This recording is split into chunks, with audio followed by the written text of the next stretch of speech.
Welcome to the Practical World Podcast, your gateway to work insights and captivating stories from Thailand and beyond. This is the real world. This is the Practical World Podcast.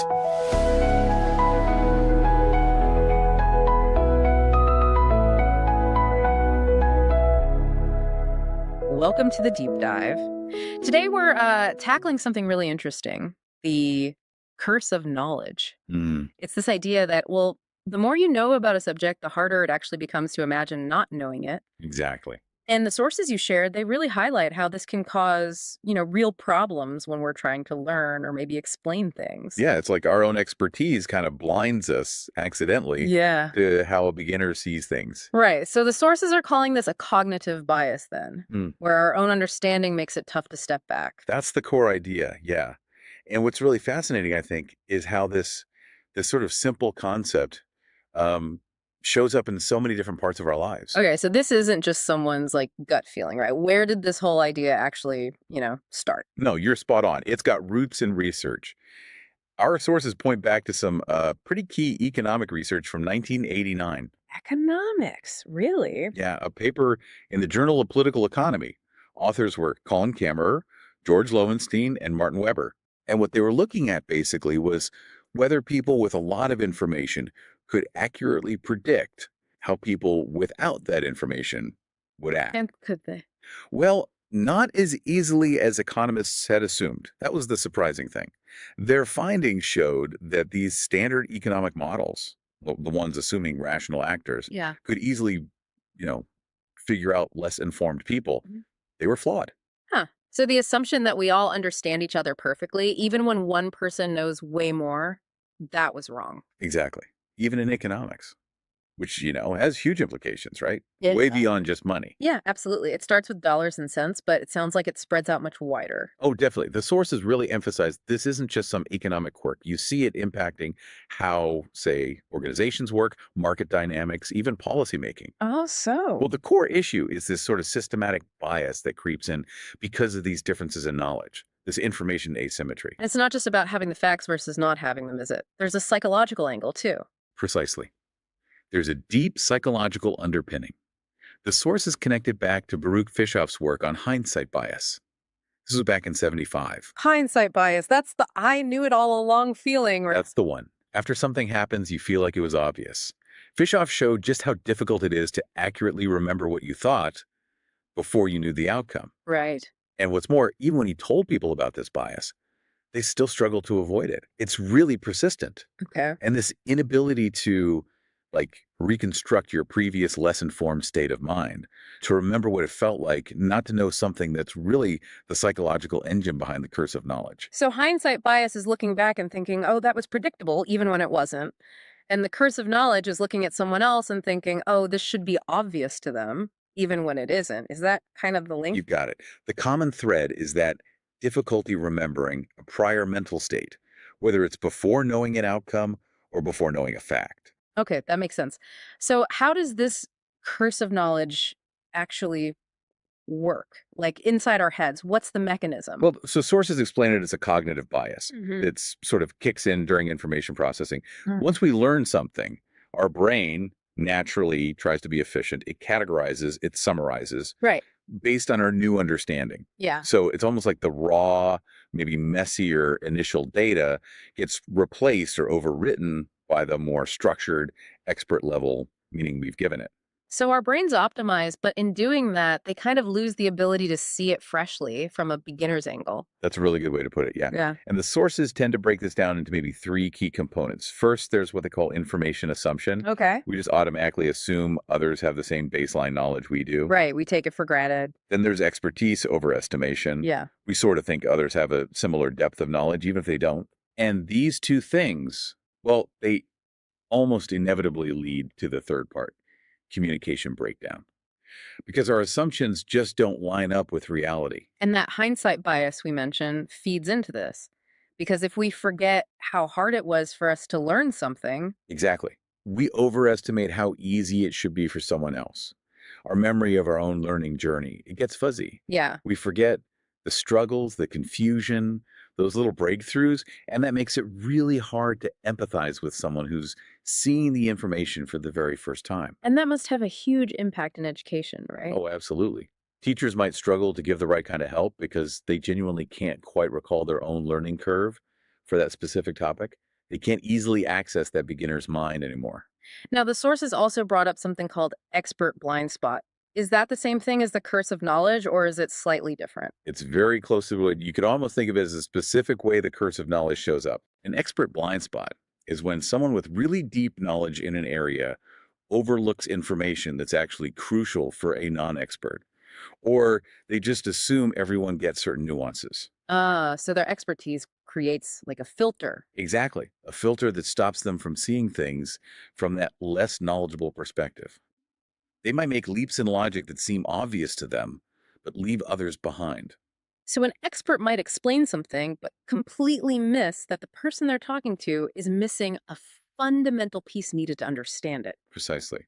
And the sources point out this can lead experts to um, overestimate how objective they are when judging someone else's competence. They might think someone's not getting it when really the explanation wasn't right for them. And less empathy, too, I guess. Yeah, it could lead to a lack of empathy for learners who are genuinely wrestling with the basics.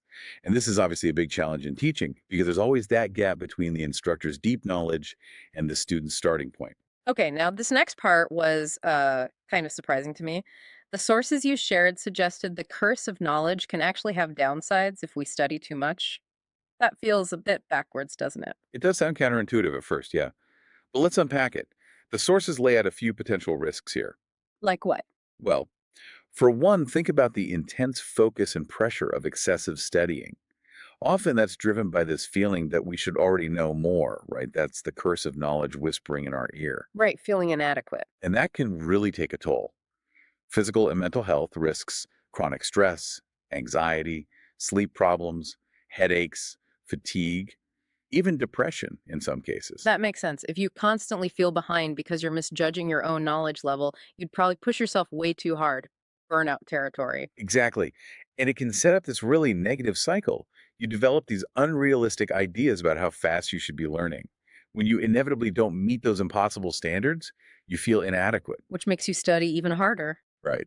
Often without getting proportionally better results. You're just spinning your wheels, getting more stressed and frustrated. So it's not just the stress. How does the curse of knowledge actually mess with the learning itself during study? The sources talk about cognitive overload. If we mistakenly think we should already get complex stuff, maybe because we saw it once before, Uh-huh. we might skip over reviewing the basics, the foundations, and jump straight into really advanced material, or just keep reviewing stuff we already know fairly well, Okay, so you overwhelm your brain. pretty much. Yeah. You can overwhelm your working memory, making it harder to actually build strong connections and get that deep understanding. It's also about allocating your brain power badly.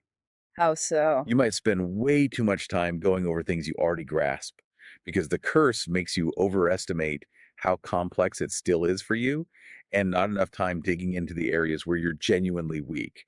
So you're not targeting your effort effectively. And this doesn't just affect the person studying alone, right? Yeah. The sources mention social impacts too. That's a key point. This kind of intense, excessive studying, often driven by that skewed self-perception. Well, it can lead to social isolation. Makes sense. You lock yourself away. Yeah, you pull back from friends, family, you miss out on chances for social learning, talking things through with others, which can be really helpful, and you miss out on emotional support, which is vital when things get tough academically. Plus, less exercise, maybe. Like less physical activity, which we know impacts both physical and mental health. And circling back, that isolation means fewer chances for someone else to point out your blind spots, Yeah. fewer reality checks from peers. Okay, so the curse can mess up our own learning and well-being. Let's dig a bit deeper now into those communication breakdowns it causes, especially in places like schools or universities. Yeah, this is a really, really significant consequence. When experts, teachers, advanced students, whoever assume that shared understanding, Mm-hmm. they often communicate in ways that just aren't accessible to novices. Think about using loads of jargon without defining it, Oh yeah, definitely seen that. or skipping steps in an explanation because they seem obvious to the expert, that is, or just not giving enough concrete examples to make an abstract idea clear. It's like they're talking, but it's almost a different language. It can feel that way. Yeah. And one source actually brings in Steven Pinker, the linguist. Oh, interesting. Pinker argues that a lot of poor academic writing stems directly from this curse of knowledge. Academics assume their readers have the same background, the same context. So they use jargon and leave out details? Exactly. Yes. Details that would make it much clearer for someone outside that immediate field. And this hits teaching hard. Instructors might not provide enough scaffolding. Those supports learners need to build understanding step by step. Why not? They just can't easily recall what it was like before they understood it so well. They forget the necessary intermediate steps. So the teacher thinks they're being clear, maybe even concise, but the students are just lost, sitting there nodding, but totally confused. Precisely that. And it even affects peer learning. When students try to help each other, a more advanced student might really struggle to explain something effectively to a classmate who's behind. They've forgotten that initial confusion themselves. They might get frustrated or give explanations that still assume too much. Right. It's easy, just do this. But this involves 3 steps they didn't mention. Exactly that kind of thing. Okay, this all tracks really well in education. But then I was pretty surprised, actually, to see the sources suggest this could play a role in political polarization. How does that work? Yeah, that's a fascinating and maybe a bit worrying connection that some research explores. Okay. The basic idea is this. If we assume deep down that everyone else has access to the same basic facts and information that we do, Right, the curse of knowledge again. but they hold wildly different political views, how do we explain that? We might leap to the conclusion that it's not just a difference in values or interpretation, but maybe bad faith or irrationality. So instead of thinking maybe they know something I don't or see it differently, we think they know what I know, so they must be unreasonable or have bad motives to disagree. That's the potential mechanism. It makes us less charitable, less likely to give people the benefit of the doubt when their opinions clash with ours. Wow. Okay. That's a heavy implication. It is. But there's a little bit of hope in the research, too. Some studies found that when you make people more aware of the curse of knowledge, just explaining the bias to them, Yeah. they actually tend to judge people who disagree with them a bit more favorably. They become slightly more understanding. Huh. So just knowing about this bias can maybe help bridge those gaps a little. It suggests that, yeah, fostering what you might call intellectual humility, just recognizing our own knowledge has limits and that others might have different info or valid perspectives, Hmm. that could be really important for healthier public conversations. Okay, so let's try and pull this all together. It sounds like this curse of knowledge isn't just a small quirk. It's a pretty fundamental aspect of how our thinking works. And it can be genuinely problematic, maybe even dangerous, if we're not aware of it, especially when it drives excessive studying or messes up how we communicate. That's a really key takeaway, I think. It affects so many areas. Academic performance, sure, but also our health, how we connect with people, even potentially societal divisions. We need ways to counteract it. Yeah, we need strategies that actively acknowledge these difficulties in sharing knowledge and seeing other perspectives. It's about prioritizing real understanding, both in ourselves and others, not just, throwing information out there. And it seems like there's a role for both learners and educators here. Learners need that metacognitive awareness thinking about their own thinking. Right, monitoring their actual understanding. And educators need to be really mindful of their potential expert blind spots, maybe get specific training on it. Absolutely. Training to help educators consciously try to see the material through fresh novice eyes is crucial. And like we just touched on, maybe fostering that intellectual humility more broadly could have positive ripples. So the absolute core of it is getting really good at something can paradoxically make you worse at explaining it to a beginner because you forget what it was like not to know. That's it in a nutshell. Yeah. That forgetting leads to the unclear explanations, the jargon, the assumptions about what others already know, skipping those vital first steps. It's a communication breakdown rooted in expertise. Precisely. Experts can rush, they omit the building blocks, they leave learners confused, often without even realizing it. And this overestimation, it comes from that difficulty in perspective taking. Putting yourself in their shoes. Exactly. And our own sort of metacognitive blind spots about our past ignorance. It leads to these predictable errors where experts genuinely think more people understand something than actually do. And the results. Lessons go too fast, scaffolding gets left out, students just get lost. Those intermediate steps that become automatic for the expert, they're just invisible, creating these gaps that learners can't bridge on their own. And it reduces empathy too, you said. Makes feedback less effective. Yeah, if you can't grasp why someone is struggling, it's much harder to give targeted, helpful feedback or adjust how you're teaching. Ah, And it even spills over into peer learning, like we said, right. The advanced student just can't connect with the beginner's confusion. making collaboration less effective than it could be. Wow.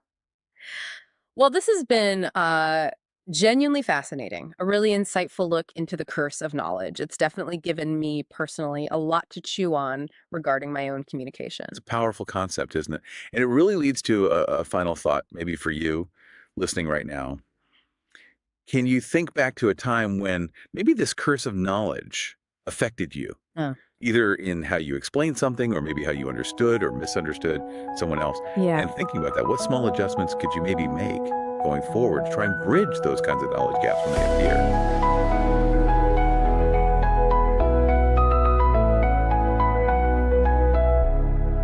Thank you for joining. This is the Practical World Podcast.